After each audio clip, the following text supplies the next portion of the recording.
បូរីលេងនវត្រា 6A បង្ហាញលទ្ធផលដោះស្រាយឲ្យអតិថិជនដែលសម្របសម្រួលរបស់ក្រសួងដែនដីនិងស្ថាប័នពាក់ព័ន្ធក្នុងស្ថានភាពសេដ្ឋកិច្ចមានការលំបាកខ្លាំងបូរីលេងនវត្រា 6A បានបង្ហាញលទ្ធផលនៃការខិតខំប្រឹងប្រែងដោះស្រាយជូនអតិថិជនក្រោមការយកចិត្តទុកដាក់របស់ថ្នាក់ដឹកនាំក្រសួងរៀបចំដែនដីនគររមណីយកម្មនិងសំណង់និងស្ថាប័នពាក់ព័ន្ធក្នុងស្ថានភាពសេដ្ឋកិច្ចពិតជាមានការលំបាកខ្លាំងបន្ទាប់ពីរងផលប៉ះពាល់យ៉ាងធ្ងន់ធ្ងរនៃវិបត្តិសេដ្ឋកិច្ចពិភពលោកនិងសង្គ្រាមបើតាមបញ្ជាក់នៅថ្ងៃទី10ខែមករានេះបូរីលេងនវត្រាបានបន្តសកម្មភាពនៃការសាងសង់និងអតិថិជនមួយចំនួនក៏បានអញ្ជើញមកទទួលការសម្របសម្រួលដោះស្រាយជាបន្តបន្ទាប់បូរីក៏សូមគោរពអគុណពុកម៉ែបងប្អូនឲ្យក្តីអនុគ្រោះនិងបន្តយោគយល់ក្នុងកលៈទេសៈលំបាកនេះយោងលើកំណត់ហេតុប្រជុំចុះថ្ងៃទី14ខែវិច្ឆិកាឆ្នាំ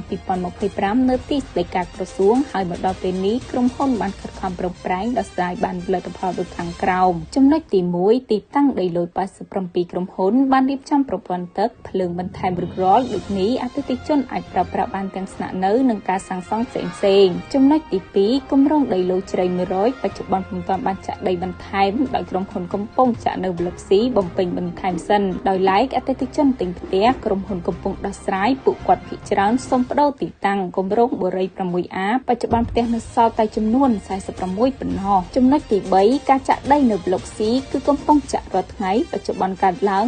85% និងនៅសល់ 15% ប៉ុណ្ណោះចំពោះទីតាំងដែលត្រូវចាក់ហើយបន្ទាប់ពីដីពេញគោលរួចក្រុមការងារនឹងគូដីឡូដែលនៅសល់ប្លុក E1 ដើម្បីលើកអតិថិជនប្លុក A មកដល់ទីតាំងនេះចំណុចទី4ប្លុកវីឡា87គឺបានរៀបរាប់ការងារឆ្អឹងទាំងស្រុង 90% ហើយប្លុកនេះបានរៀបចំហេដ្ឋារចនាសម្ព័ន្ធប្រព័ន្ធលូការដំណើរការសាងសង់បន្តគឺត្រៀមនឹងចូលឆាប់ៗនេះចំណុចទី5អតិថិជនបងរំលោះស្នើសុំផ្អាកការបង់ប្រាក់ក្រុមហ៊ុនបានយោគយល់ពីការលំបាករបស់អតិថិជនដូចនេះក្រុមហ៊ុននឹងពិនិត្យលើភាពជាក់ស្ដែងជូនហើយក្រុមហ៊ុនបច្ចុប្បន្នក៏មានការលំបាកដូចគ្នាដូចនេះស្នើសុំឲ្យអតិថិជនដែលមានលទ្ធភាពមេត្តាបង់ប្រាក់បន្តចំពោះទីតាំងដែលបានសាងសង់ចំណុចទី6អតិថិជននៅប្លុកវីឡា553ក្រុមហ៊ុនកំពុងខិតខំប្រឹងប្រែងស្វែងរកបញ្ជាក់ហិរញ្ញវត្ថុដើម្បីត្រៀមក្នុងដំណើរការសាងសង់ឆាប់ៗនេះសម្រាប់លំហរបស់បូរីគឺឈរលើគោលការណ៍សាងសង់កញ្ចប់ជូនពុកម៉ែបងប្អូន